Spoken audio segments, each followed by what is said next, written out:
കേരളത്തിന്റെ സാമൂഹിക നവോത്ഥാനത്തിൽ നിർണായക പങ്കുവഹിച്ച ആത്മീയ ആചാര്യനായിരുന്ന ശ്രീ വിദ്യാധിരാജ ചട്ടമ്പി സ്വാമികളുടെ 172ാമത് ജയന്തി നാടകം വിവിധ പരിപാടികളോടെ ആഘോഷിച്ചു. വള്ളികുന്നത്തെ വിദ്യാധിരാജപുരത്ത് വിദ്യാധിരാജ ഇന്റർനാഷണലിന്റെ നേതൃത്വത്തിൽ ജയന്തി ആഘോഷം വിപുലമായി സംഘടിപ്പിച്ചു.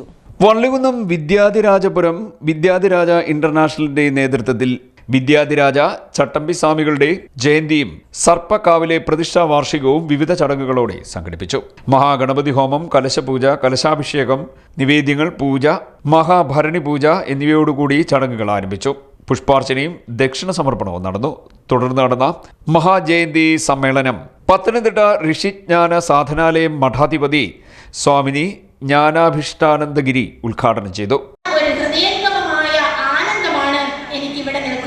യഥാർത്ഥത്തിൽ തോന്നുന്നത് കാരണം ഇന്ന് എവിടെയുള്ള പ്രശ്നങ്ങളും നമുക്ക് വീക്ഷിച്ചാൽ അദ്വൈതജ്ഞാനത്തിന്റെ ഇല്ലായ്മയാണ്. അദ്വൈതജ്ഞാനമുണ്ടെങ്കിൽ എല്ലാ പ്രശ്നങ്ങൾക്കും പരിഹാരമാകും എന്നുള്ളതാണ് നമുക്ക് മനസ്സിലാക്കുവാൻ കഴിയുന്നത്.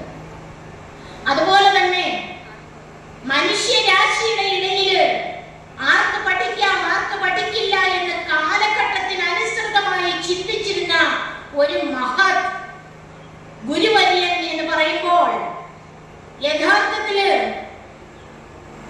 ചട്ടമ്പി സ്വാമി തിരുവടികളുടെ കാലത്ത് നിലനിന്നിരുന്ന ജാതി വ്യവസ്ഥക്കെതിരെ, അന്ന് നിലനിന്നിരുന്ന വേദ അധികാരത്തിനെതിരെ ശിരസുയർത്തി സംവദിക്കാൻ തൂലികയെ പടവാളാക്കിയ ഒരു ഋഷിശ്രേഷ്ഠൻ. ഇതെഴുതുന്നതിന് കരുത്ത് വേണം, പറയുന്നതിന് ആന്തരിക ജ്ഞാനത്തിന്റെ ശക്തി വേണം.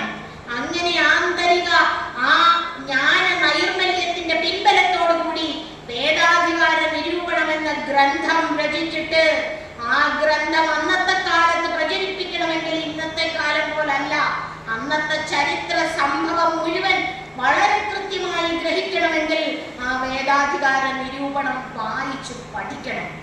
അസ്തിത്വം പോലും അപകടത്തിലായ ഒരു നിലയിലാണ് ഇന്ന് കേരളത്തിൽ ഹിന്ദു സമുദായവും നായർ സമുദായവും നിലകൊള്ളുന്നത്. നമ്മുടെ കാലിന്റെ അടിയിൽ നിന്ന് മണ്ണ് ഒലിച്ചു പോയി കഴിഞ്ഞിരിക്കുന്നു എന്ന് മനസ്സിലാക്കുന്നവർ തന്നെ വിരളമാണ്.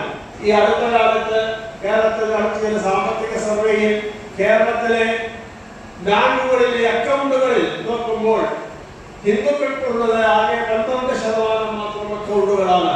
അതായത് കേരളത്തിലെ സാമ്പത്തികമായ ശക്തിയിൽ ഹിന്ദുക്കൾക്ക് 12% മാത്രമേ ഉള്ളൂ.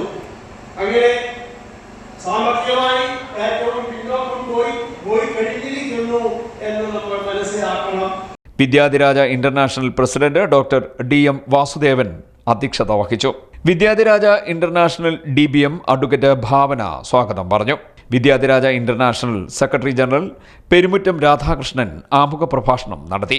വിദ്യാധിരാജ വേദാന്ത പഠന കേന്ദ്രത്തിലെ ഡോക്ടർ MB ബാലകൃഷ്ണൻ മുഖ്യപ്രഭാഷണം നടത്തി.